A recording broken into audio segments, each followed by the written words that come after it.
Good afternoon, everyone. Thank you for taking the time to join us this afternoon. I'm Mariette, and I'm a Training Specialist Lead for Ardens. The focus of today's webinar is getting started with Ardens Manager. Now, just before we get started, just want to run through a few quick housekeeping points, especially if you're new to our webinars. So the webinar today is being recorded, so if you do miss anything or you need to revisit the discussions, you will be able to do so, and we will share that recording with you at the end of the webinar. You'll notice that microphones have been disabled. That is to ensure that we get a clear recording when we send this out for you. Because the microphones are disabled, we really do encourage your participation, so please feel free to put any of your questions in the Q&A section, which you'll find along the top of the meeting window. That is separate from the usual chat function, which has been disabled. So just look along your toolbar at the top there and you should see an icon that says Q&A. So pop anything in there and I will do my best to answer those questions as we go along today.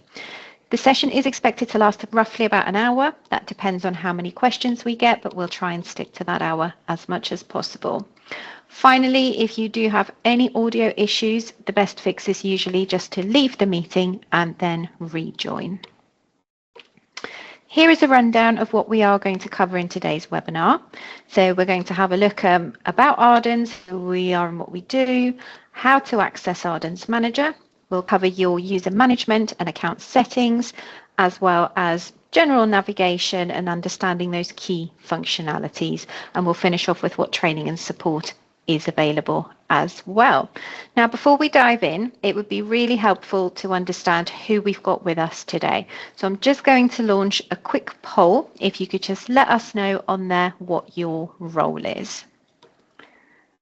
So you should see that on the screen now. And let's see who we've got today.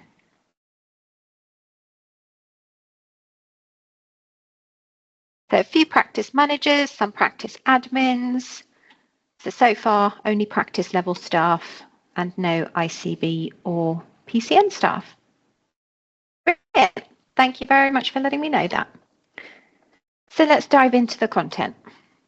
So if you are brand new to Ardens Manager or you're still getting to grips with it, this slide is a quick overview for you. You'll probably already know the Ardens Clinical solution. So these are the decision support tools and templates inside your EMIS and System 1 clinical system.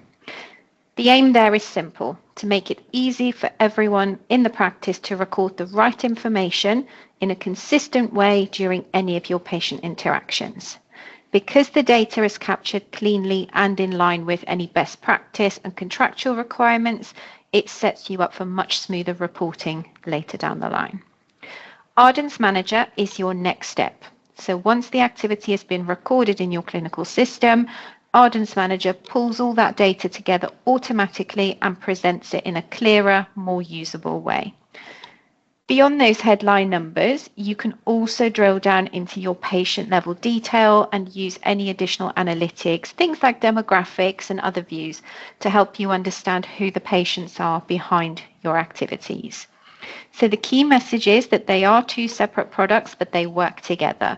Your clinical side of it helps you capture high quality activity data in your clinical system, and the manager helps you turn that into accurate reporting, with the option, of course, for your ICB and your PCN to view that same information, so everybody is working from that shared picture. Now let's take a look at Ardens Manager itself and how it can support your work on a practical level. One of the key features is automatic daily uploads. So this means you always have fresh, up-to-date information without relying on any of those manual processes in practice. It also reduces the risk of errors and any inconsistency that can come from manually collecting all of your data. With Ardens Manager, you can benchmark practices and PCNs, so that can give you a really clear view of variation across your area. That can help you to identify where there might be support needed or where certain conditions are more prevalent. All of those benchmarking tools that we have do rely on a data sharing agreement, which you would agree to sign up to should that be in place. The platform includes advanced analytic tools that allow you to explore lots of different things by patient demographics, what conditions they have, and even risk factors. So that can all help you to target specific cohorts and plan your interventions a lot more effectively. You can also track trends over time, and you've also got the ability to set personalized targets for your practice so you can monitor your progress and your outcomes. Collaboration is built into the platform, so that means that you can assign reports and actions, and you can even leave comments directly in the platform. So it makes it much more of a shared workspace, not just something you view your data on. And at practice level, Ardens Manager gives you patient level data. So that allows you and your teams to identify individual patients in those reports who might need follow-up. Finally, you can view the rules and the code sets behind each report, giving you that full transparency into what's being measured and how. And we'll walk you through all these features when we log into Ardens Manager so you can see how they work in real time. So that brings us on to Ardens Manager. So I'm just going to switch my screen into Ardens Manager. And as this is a getting started session, I'm just going to log out quickly so we can cover the login of the platform. Now, Ardens Manager is completely cloud-based, and you can reach it through any of your preferred web browsers. It's a very simple web address, just app.ardensmanager.com, and I would always recommend adding that one to your favorites using the star icon up there, just so you can access it quicker next time. Now, when you get to your login screen, you'll notice there are two options available. So you've got your care identity option that you can use with your smart card, or you've got login with email. Both of those will get you into the platform. The only difference is to be able to see patient level data in your practice, you do need to be logged in with a smart card. So at practice level, we'd always recommend use that top smart card option when you are logging in. So I'm just going to log back into mine now, and then we can see what the platform looks like.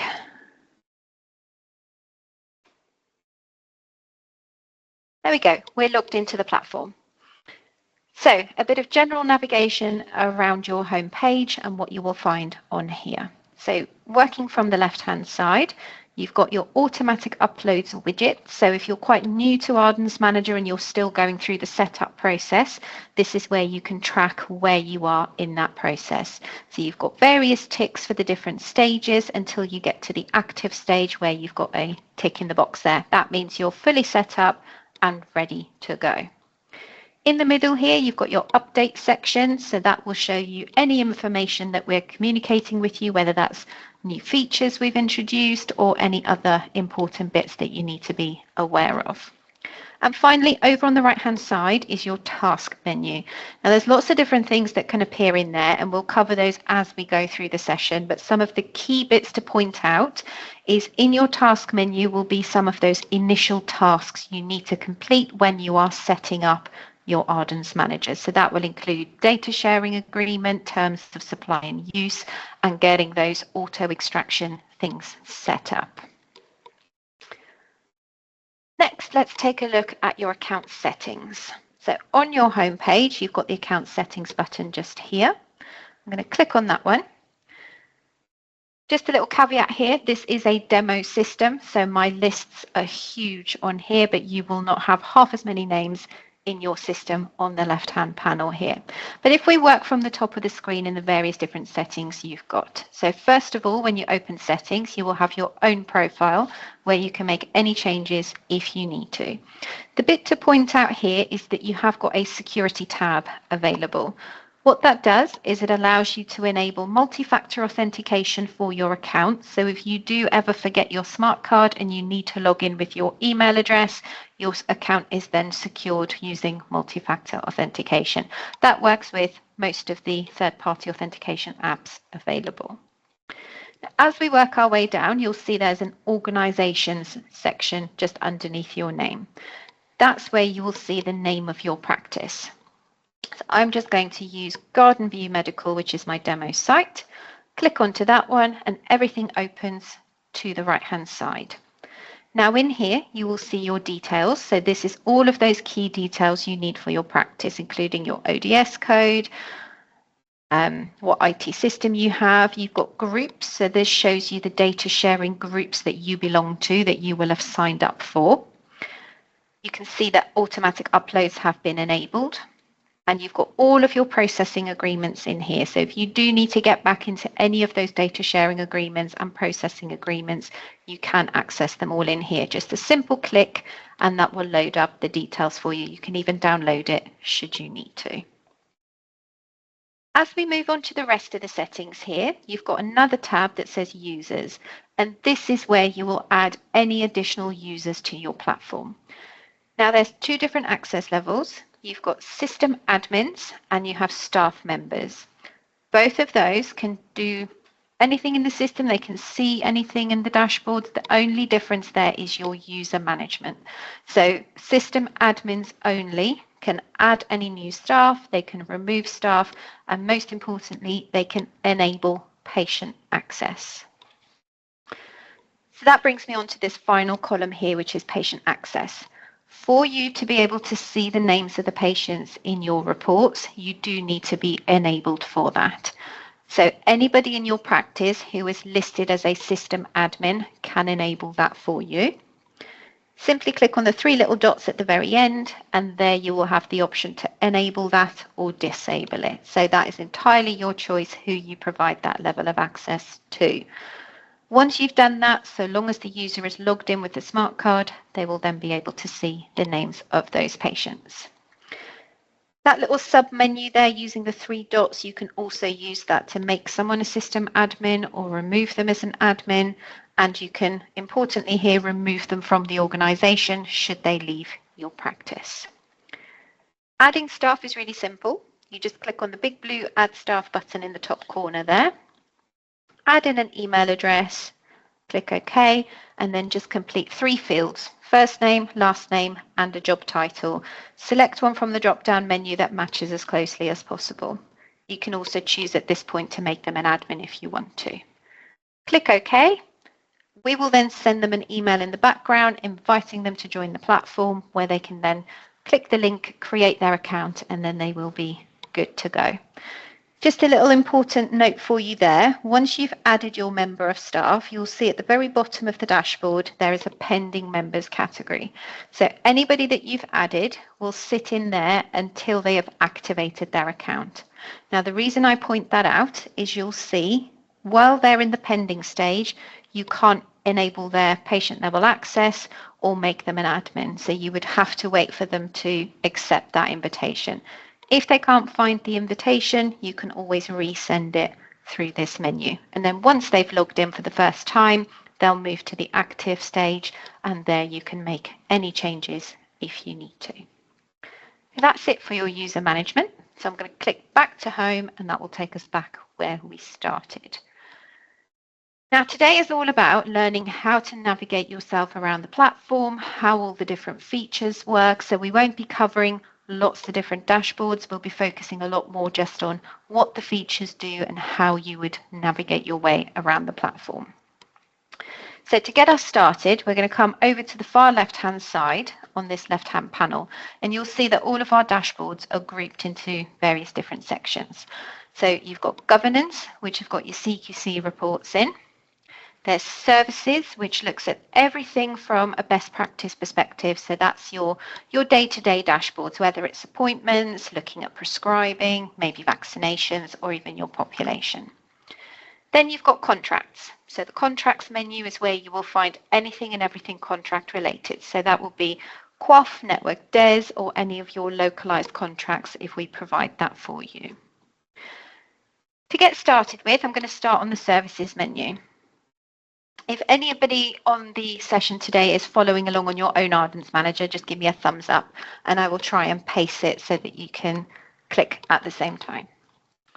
So starting off on the services menu then, we're going to come down and use the population dashboard to explore some of the first few features. So I'm going to click on that population dashboard, and you'll see that it then opens over to the right-hand side. General navigation, all of these dashboards look the same and they work in exactly the same way. The contracts are ever so slightly different, but I will show you when we go on to there. But as a general rule, you've got the name of the dashboard at the top here. Underneath that, you have a series of tabs. So these are just different pages grouping the data into sections to make it easier to navigate. So in terms of our population, we've got an overview that looks at age, gender, registrations. We've got deaths as another tab. You've then got inequalities, grouping all of your ethnicity and accessibility needs together, disease prevalence, risk stratification, and so on. As we move one row down, it will open on your data tab by default. So the data tab is where all of your reports are. So that's where you can see what the reports are, how many patients you've got in there, and all that key information. The rules tab is next. Now there's lots of different ways you can access the rules. This one is just amalgamating all those rules together in a single page. So if you know what you're looking for, you can come and have a look on here. Otherwise, I'll show you how to view that directly through the report. And finally, there's a review button, but I will come back to that one. So focusing on the data side, as we move down, you'll see that you've got on the far left-hand side categories. So this groups the reports together by type. So we've got age, gender, and if I scroll down, we've got other, and so on. The reason that's there is, as you can see, if I scroll down, this dashboard has got quite a few reports on here. And it might be that you're not interested in reviewing all of these reports at the same time. So just at the top of your reports, you've got a filter button. That allows you to just have a look at specific criteria. So if we said I only want to look at my age reports, I can click apply and it shortens the dashboard down for me, just making it easier to navigate. You do also have the option on the far right hand side to search. So if you're looking for something really specific, if I put in veteran, that will then just show me anything related to that particular keyword I've put in. Now, when it comes to using your reports, you'll see you've got the names next to that, and then you've got these view buttons next to each one of those. Just before I click into those, what those does is it offers you the breakdown of the report, and we'll go into that in much more detail very shortly. Over on the right-hand side is your count. So the count is depending on the report you're viewing, whether it's the number of patients in the report or the number of activities within there. So as we're looking at the age of patients, that will show me the number of patients who meet that criteria. There is some other functionality available with the signing, but again, we will cover that a little bit later. So what I'm going to do now, for those of you who are following along, I'm going to come down to registration type, and I'm just going to use the GMS active search on here. This is one of the easiest ways to use all of the different features in one single screen for your population. So I've got just over 4,000 patients registered, and I'm going to click this view button to break that down. Now, this is what your breakdown screen looks like. So working left to right again, first thing you'll see is your benchmark table. So this is all based on a data sharing agreement within your PCN or your ICB. And what that does is it shows you the aggregate information for the practices within your area so you can compare your performance. You would never be able to see patient level data for another practice because you can only have that within your own practice.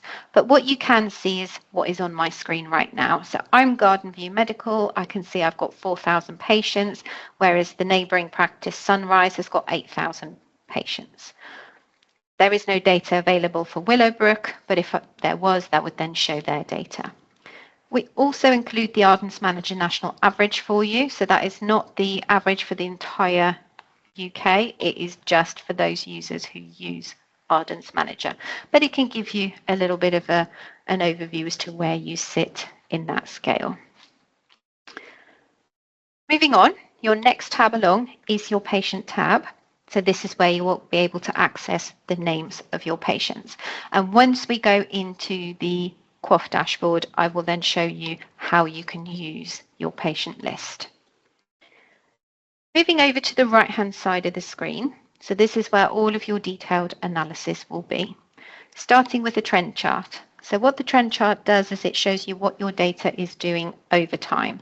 And if I just click back onto the benchmark here, you'll notice on the count, we give you the raw count, so that's how many patients you've got, but we also show you the per 1,000 weighted figure as well, because that can help to just put it into a bit more of a perspective as the numbers vary.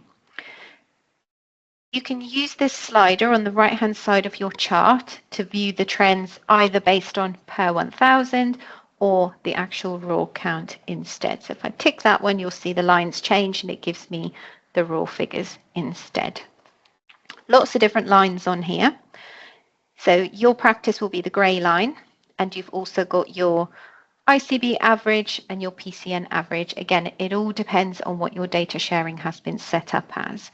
If you can see those additional lines, but you don't want to, you can always just untick the boxes and it simplifies the chart for you nicely on there. I briefly mentioned about setting your own personalised targets. You'll see on the trend chart here is an add target button. But again, once we're on a more relevant report, I'll show you what that one does. Now, moving along, you've got demographics. So all of your reports will include a full demographic breakdown. So that shows you age groups in 10-year bands, gender. As I come down, you've got ethnicity, including whether the ethnicity is not stated or refused. Core 20+5, your health deprivation, and indices of multiple deprivation. Now, if you don't know what any of these categories measure, like your health deprivation or your core 20+5, you'll see there's a little information symbol there that you can hover on, and that will give you an explanation of what things that particular category is measuring. And as you hover over the bar charts, it will show you the number of patients within that particular bar. Coming back to the top, so as we work our way through these ones, you'll see there is a map available. So the map is designed to show you geographical information of your report. So the default setting here is organisation postcode, and this one works with your benchmark table. So all of the practices in your table will be dotted on the map and they are colour coded. So the darker the pin, the more patients are within that particular pin. When you use the drop-down menu, you'll see there's something called Patient LSOA. Now, if you don't know what that is, it stands for Lower Layer Super Output Area, which is a bit of a mouthful. But if you think of it as postcodes. So when I click on that one, this will now show me where the patients live within my area. And again, this one is a heat map. So the darker the colour of the area, the more densely populated that is. You can hover over one of these areas to see how many patients are in there and what particular area it is. So you've got the LSOA area name, and it's also got its own unique code. Again, pointing that one out because you are able to identify who those 203 patients are within that particular area. And I'll show you how to do that shortly. With your map, you can click, and when you hold, you can sort of move it around, you can zoom in. It's really quite flexible, allowing you to drill down to see where these patients live. Now, moving on, you've got conditions. So again, all of your reports give you a full condition breakdown. So that means you get the overview that shows you which domains they fall under. So we've got just over 1,000 patients who have cardiovascular disease, 541 with diabetes, and so on. Now, we can be a lot more specific than that. So as I come down within my cardiovascular disease, I can see 158 have AF. I've got 176 who have CHD, and so on. So this is the bit that helps you to be really, really specific when you're targeting or prioritizing patient cohorts. Final little tab here is risk. So this is based on our risk stratification tools that we have available. So risk stratification is a big thing in primary care at the moment. We won't be covering a lot about that in this webinar, but if you do want to know more, we've recently done some webinars that you can watch a recording for, or you can request training for your practice.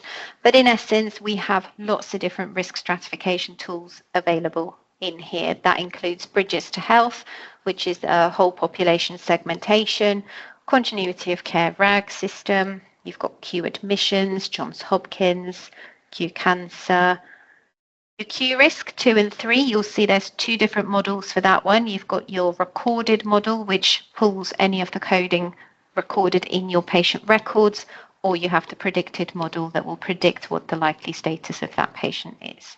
So lots of different tools for you to use, and the idea is you can pick and choose which one suits for what you are trying to view. And then finally, there's rules. So with your rules, this will show you how the report is put together, what it's looking at, and any coding that is involved. And anywhere where you see a hyperlink, you're able to click on that one and it will show you any coding attached to that one. So looking now at how you would use filtering within your report. So we know what our patient insights are. We've got 4,000 patients registered. We can see what their demographics are, what conditions they have, but now we might need to drill down a little bit to have a bit of a deeper understanding. So what you'll notice above your benchmark table is a filter icon. This filter allows you to populate any of these different criteria. There is no restriction on here. You can have as much as you want in here to get to the insights that you need. So if we said, for example, we want to have a look at patients who are 60 plus and 70 plus, I can then click apply and the whole dashboard updates, showing me just those figures in the benchmark table, just the patients that meet that criteria, and then everything on the right hand side is the information for them.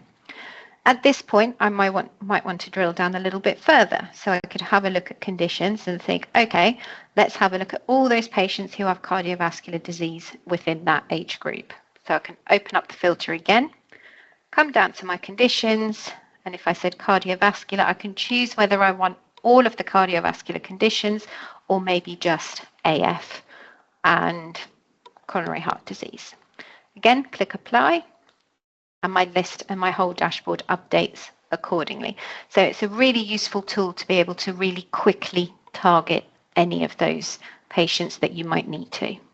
Now, I did mention that you can filter using the map. So if I now click on my map, I'm still on my LSOA area here. If I zoom in, I can see that the most densely populated area is this one just here. There's 10 patients there.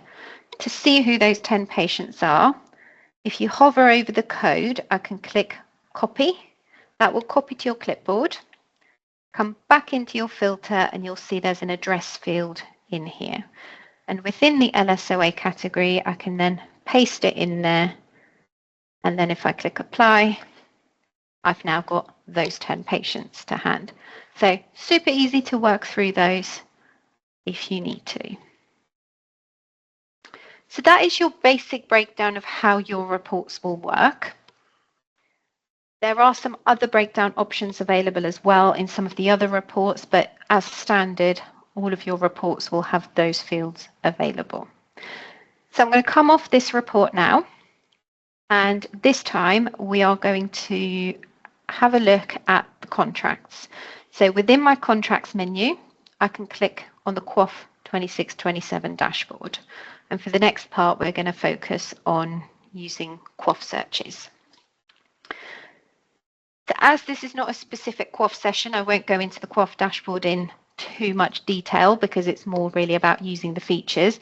But the one thing just to make you aware of is I did mention that any contract dashboards operate just a tiny bit differently. And what I mean by that one is when you first click on it, you'll see that it opens by default in the overview tab. Now, all that means is it gives you the entire QOF contract with all of its reports on a single dashboard, which is fine if you're just quickly monitoring what your progress is. But if you are using the QOF dashboard regularly and you're working on those indicators on a regular basis, you may want to use the tabs just along the top here because that separates the pages out a little bit nicer. And you'll see in a minute, once I click onto one of those, that it's a bit easier on the eye. So working our way down and what you can find here. Again, you've got your data tab, you've got a rules tab, and you've got a contract tab. Just before we look at the data, the contract tab can be quite useful for you for any of your contracts. So if I scroll all the way down to the bottom of this contract page, you'll see that for your national contracts, we've linked up the specifications. So if you need to study up the QOF rules in a little bit more detail, or you just want to confirm something, you've got quick access to the specifications on there.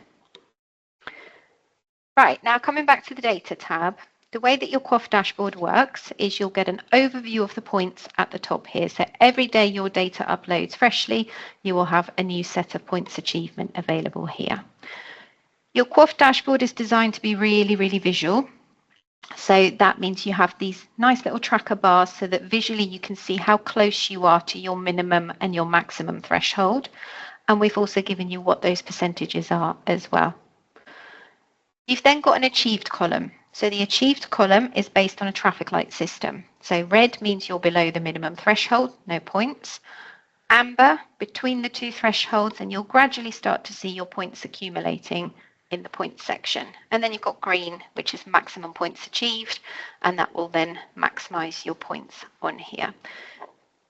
The count will show you the number of patients you've achieved out of the total cohort. You've then got remaining to achieve. The amount of points remaining for the indicator and how many patients are going to get you to your maximum threshold. And then there is a work to do column which shows you the total amount of patients outstanding for the entire indicator. Now let's drill down into some of these indicators. So what I'm going to do now is just to show you that it says show all 99. So by default, we only ever show the first 3 reports here. So click show all 99 and that will then expand all of those indicators out. You've also got a set of case finder reports. If I just come all the way down, so case finders, they work in exactly the same way, show all 30 and then you'll get full access to those. And you've got your domain overview at the bottom there.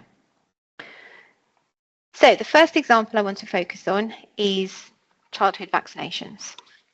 So within here, what we can see is for my VI number 2, I'm at 32%. I've achieved 12 patients out of 37. So that leaves me with a total of 24 patients left to reach my maximum threshold, but there's 25 patients in total I have to work with. Now to identify those patients, we're going to click on that view button and we can then start breaking down all of this information. So we've already looked at the benchmark. We've looked at everything else on the right-hand side so I can see what demographics these patients have, where they live, any conditions they might have, and I've also got my rules tab there. The bit that I want to focus on is that patient list. So when we click on patients, we'll see that we've now got icons that says to do and done. So any patients where I've already achieved will have a done status and the rest of them will say to do. So I know they are to do. I can filter my list as well. So just above here, you've got your toggle so you can show the remaining patients only. That way you know that you can be sure that you're working just with the correct patients. So I'm going to show my remaining patients only. Now there's a few ways in which you can use this patient list. And this applies not just to your vaccinations, but to any single report in Ardens Manager. First of all, you've got the option to export the full list of patients should you want to. So if I wanted to invite these patients in, I can use the export button, choose my first option, which is CSV. That's been specifically configured for bulk messaging platforms.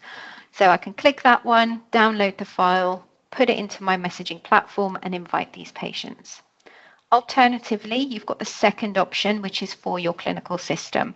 So this one says EMIS. If you are System 1, it will say System 1. And the idea is you download the full patient list and put those names back into your system as a report. Now, Ardens Manager has been designed to be quite interactive and to show you lots more information. So the other way you can work with this is you've got these view buttons next to each one of these patients. So if you click on that, it will show you the single patient view. Now this screen might look a little bit complicated when you first click on it, but it's designed to show you everything there is to know about your patient in Ardens Manager. So you've got their key details at the top there. So you've got date of birth, what gender they are.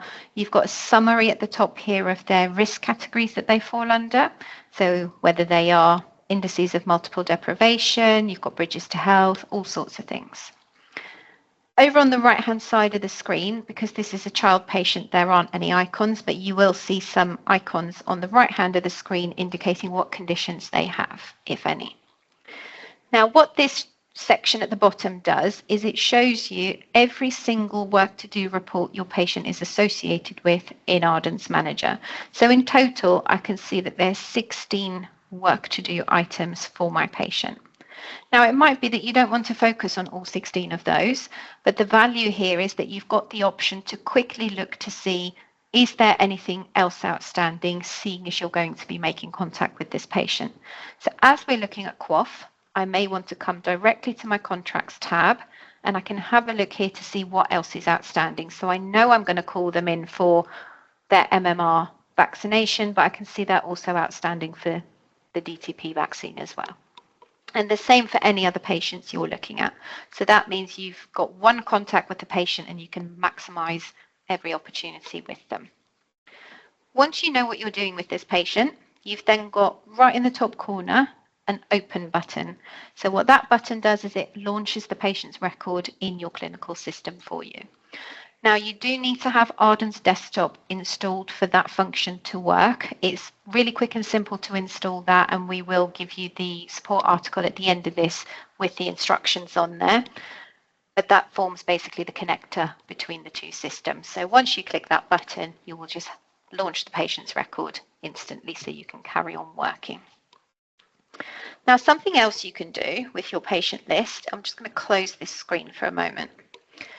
You'll notice at the top here, we said that there's 25 patients in total that we need to work with. So that's our work to do list. And we only need 24 to get to maximum. Now, something we've very recently introduced is called patient review. And that's the ability to snooze some of your patients on here. So a good example of that would be your childhood vaccinations. So let's say this top patient here, the parents have declined. They don't want the child vaccinated, but we don't want them to keep appearing on the list and risk inviting them multiple times, which in turn will upset that patient's parents. What we can do is open up that single patient view again. And you'll see on the far right-hand side is a review button. I can add a new review in here where I can look for my indicator. So I'm just going to find that indicator for the vaccination. So that's this one, vaccine number 2, MMR, ticket. Click next, and I can now put my reasons in. So on here, I can say that this is for routine review. I can put in the notes here, parent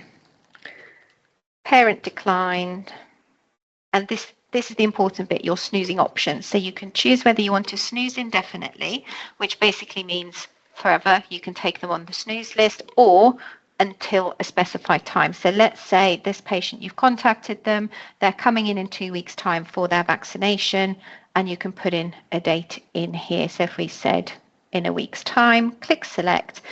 When that period of time is over, so in 2 weeks or 1 week's time, if the patient hasn't attended and had their vaccination, that snooze will expire and it will just come to do again.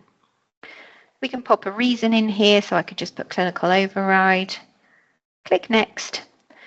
Then you'll get a summary of what you've just done, which you can save and copy. Now, the idea here is that it copies to your clipboard and you can then paste that into the patient's record. So it forms an audit trail of what you have done. So I'm going to save and copy.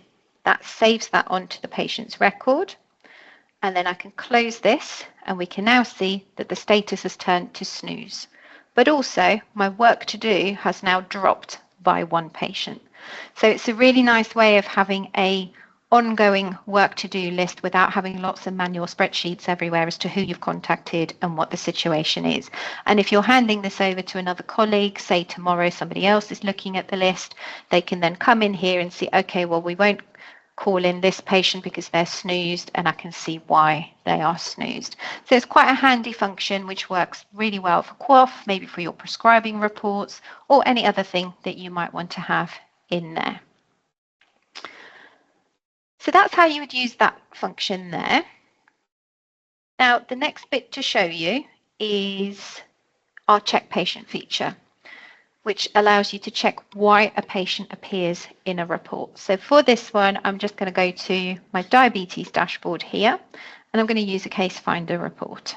So I'm going to scroll all the way down to my diabetes case finders, and I can see that I've got some here that says query diabetes because their HbA1c is greater than 48. So what this case finder means is that the latest result in the record is over 48, and they do not have an official diagnosis code for diabetes, so they are not on my QOF register. Now, I've only got 4 patients here, and again, you've got that work to-do list on here that you can work with. But if I click on View and then go to my patient list.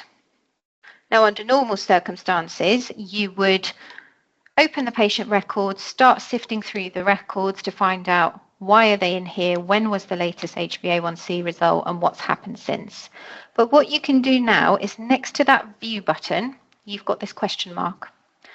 So that runs the check patient function for you. And if you think back to the rules that we looked at earlier, this will take that patient and run it through the logic of all of these rules. So it'll be grey while it's working on it, takes a few seconds, and then once it's done, it will tell you whether the patient's included or excluded. So we can see they're included in this report, and we can now start to understand why. So first of all, there's only one rule here, and it's looking for, is the patient in this particular report? Yes, they are. We can now click on this hyperlink for the report to see, but why? What is it in this report that they found? So what we can then see as it starts running its way through the logic, that it's met rule number 1 and it's met rule number 2, but I can see here that their latest HbA1c result has been recorded on 30th of May 2024. So that's what I'm going to be looking at. So now I know when that was, and I can then carry on looking for other things. So what rule number 2 is telling me that they are included because they have not been found in the diagnosis reports on here. So it's really easy and simple to see exactly why your patients appear here or why they might not be. Now, something else you can do is the missing patient function. If you are convinced that a patient should be in a report, but they are not, you can add their NHS number in here. And again, it will run through that logic and tell you exactly why it's not included in the report. Now, the final little things to show you is all about collaboration and how you can work with colleagues directly within the platform. So again, I'm just going to use vaccinations as the example here. And what we're going to look at now is assigning reports and commenting on them. So on my shingles vaccination here, I can see right on the far end, there is a little number 2 in the speech bubble. So I know somebody has left me a comment in there. To view those comments, I can click the View button to open my breakdown. And then in the top right-hand corner, I can see that number 2. So click on there. I can see what comment's been left there. There's a reply. And again, I can then carry on adding to that, or I can just create a new comment. So on here, I can say invited more patients or whatever.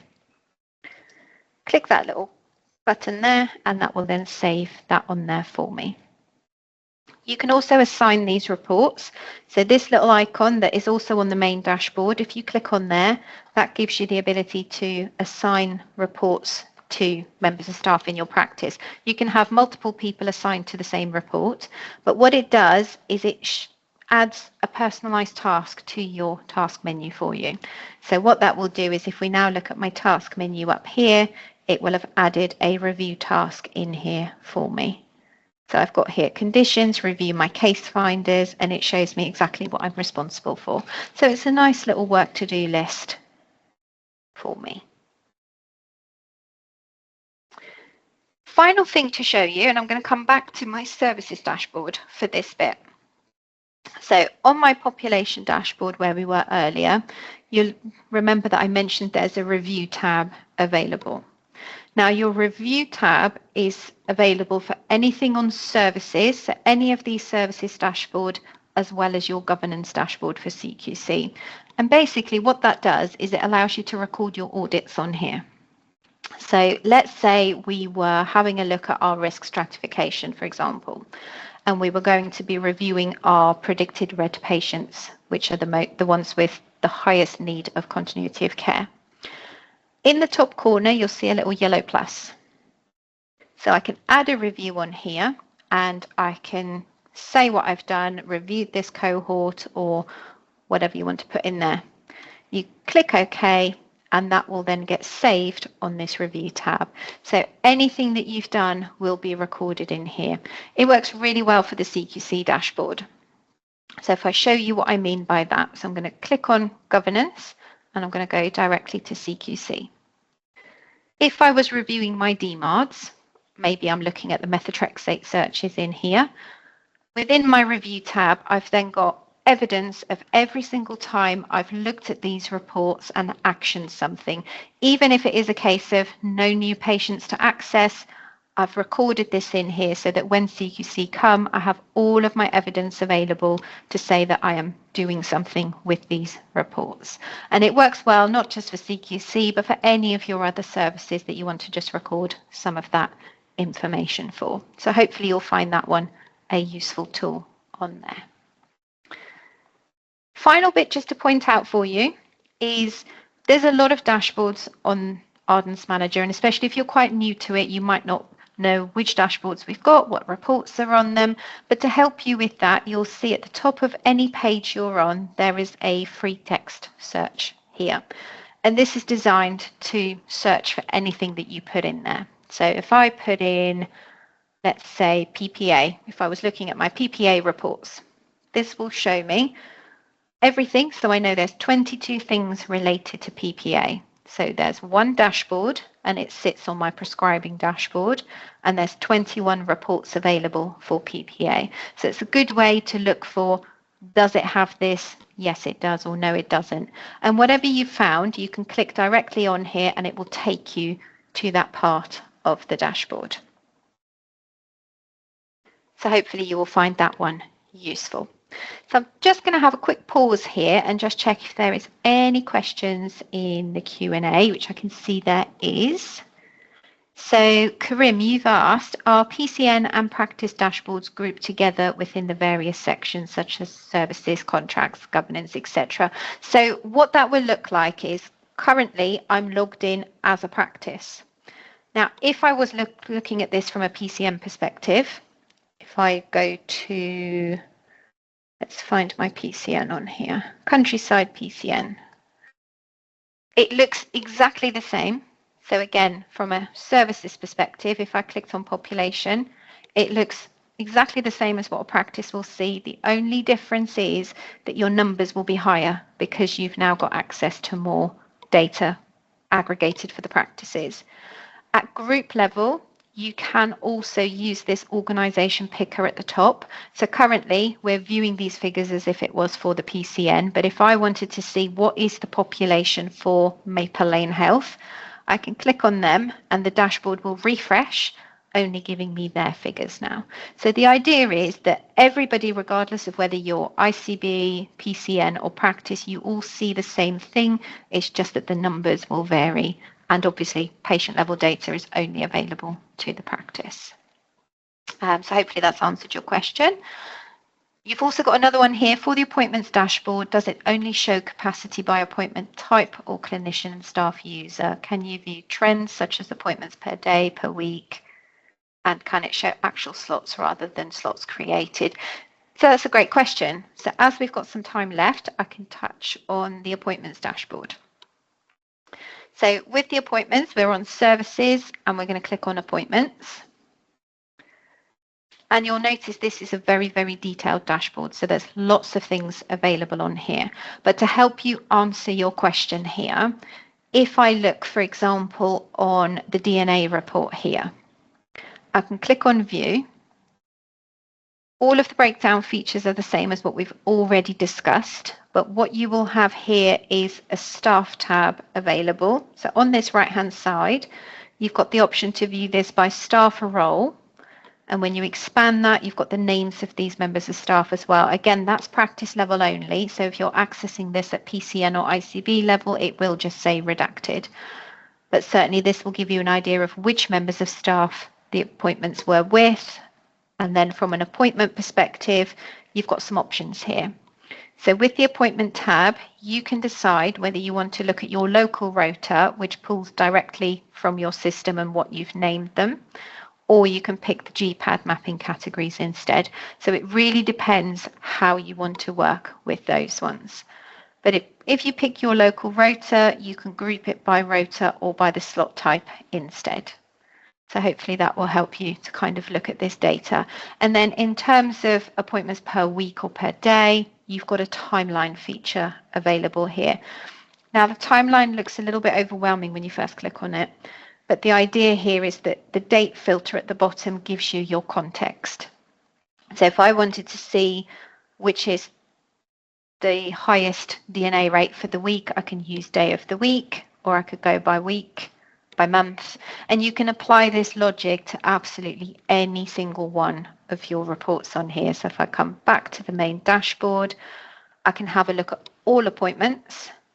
So there's rather a lot of them. So I'm going to click view. And again, if I went onto staff, I can then see who carried out these appointments. And from an appointment perspective here, I can see what those appointments were. And in terms of my timeline, I can then give it some context. So maybe by month, so see what that breakdown is per month, or by quarter, or whichever one helps. And don't forget that you can filter. So you'll notice in the filter, you can do that by staff or by the appointment as well. So you can be really, really specific here to drill down into those different insights to get to those. So hopefully that's answered your question. I can't see any other questions in the Q&A, but we're nearly at the end of the session. So if you do have anything you want to ask or want me to revisit, just pop that into the Q&A and I can have a look at that. So that is an overview of how to get started with Ardens Manager. So I'm just going to jump back into the presentation here. So to recap, hopefully now you know how to access Ardens Manager. You can manage your users and do your account settings. You know how to navigate your way around, and you understand that key functionality that we have. So to support you in getting the most out of Ardens Manager, we offer a range of training and support options. So as mentioned, today's session is all about getting you started with the basics. It's designed to give you that solid foundation, but there's plenty more you can explore as you become more confident on using the platform. So if you are looking to build on what you've learned today, you can book additional training sessions. These go into more depth and cover more specific areas of the system in greater detail. So they're a great next step once you're fully up and running. For those of you who prefer to learn at your own pace, we also have Ardens Academy. So this is our self-paced online learning platform where you can access a whole range of modules and revisit content whenever it suits you. So it's really great for any of your practice staff as well who find that they learn better using their own time. And finally, the knowledge base is there as your go-to support resource. You'll find step-by-step articles, guidance, webinar details, and lots of other useful information to help you along the way. So whether you preferred structured training or self-paced learning, or even just quick little reference guides, there's plenty of support available to help you get the most out of Ardens Manager. So I've just seen a question pop in there from Karim. What's the best route for any development requests?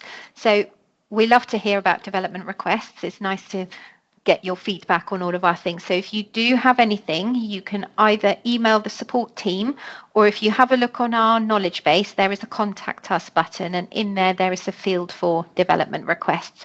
But by all means, send us in any feedback you've got or any development requests with as much detail as you can, and we will put that through to our development team. If we have anybody on this session today who is not already using Ardens Manager and you would like a trial, please click that link on the slide there. We will share the slides with you afterwards, and you can sign up for a free 1-month trial if you want to give it a go. And that does bring us to the end of today's session. So thank you very much, everyone, for joining today. I hope you found that useful. If you do have just a couple of minutes spare, we'd really appreciate your feedback on the webinar today or any of our resources. You can scan the QR code there or just wait until that comes with your email with the recording. But thanks again and enjoy the rest of your day.